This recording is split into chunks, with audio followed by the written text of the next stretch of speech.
श्रीलक्ष्मी अष्टोत्तरशतनामावली। ॐ प्रकृते नमः, ॐ विकृते नमः, ॐ विद्याये नमः, ॐ सर्वभूतहितप्रदाये नमः, ॐ श्रद्धाये नमः, ॐ भूते नमः, ॐ सुरप्रे नमः, ॐ परमात्मिके नमः, ॐ वाचस्वर्ये नमः,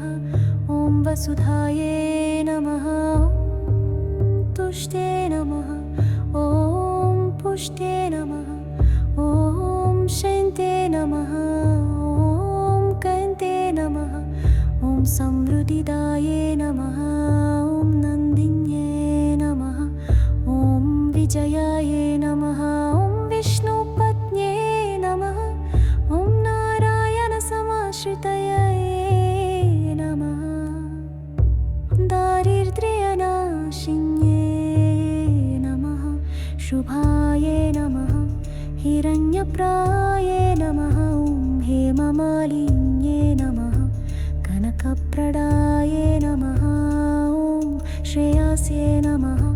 शुभप्रदाये नमः, ॐ जयाये नमः, ॐ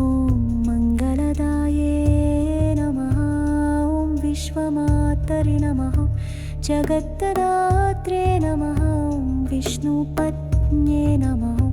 चन्द्रवदनाये नमः, ॐ चन्द्ररूपाये नमः,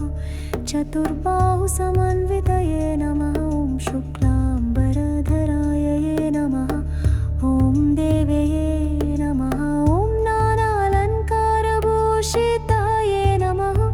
सत्त्वप्रियायै नमः, सत्यसन्धाये नमः, ॐ सत्पत्न्ये नमः, सत्प्रायानये नमः, ॐ शान्तिदाये नमः, समृद्धिदाये नमः, ॐ निरुपेदाये नमः, विजयावहाये नमः, ॐ आत्मविद्याये नमः, ॐ महाविद्याये नमः, श्रीविद्याये नमः, ॐ कामस्वरूपिणे नमः, ॐ श्रद्धाये नमः, ॐ मेधाये नमः, धृतिये नमः, स्मृतिये नमः, ॐ धन्याये नमः, धनदायिन्ये नमः, ॐ महाविद्याये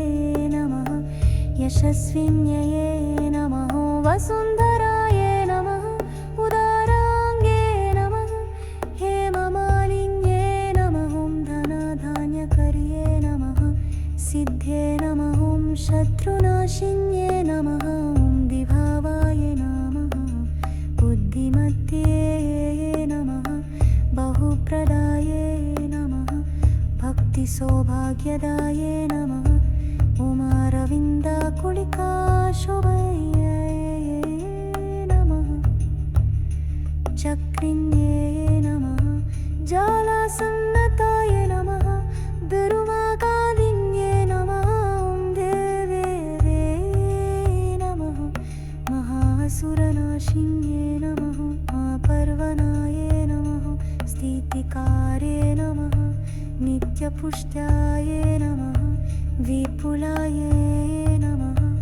ॐ शोकाये नमः, ॐ अमृताये नमः, दीर्घायुष्ये नमः, मनोहराये नमः, श्री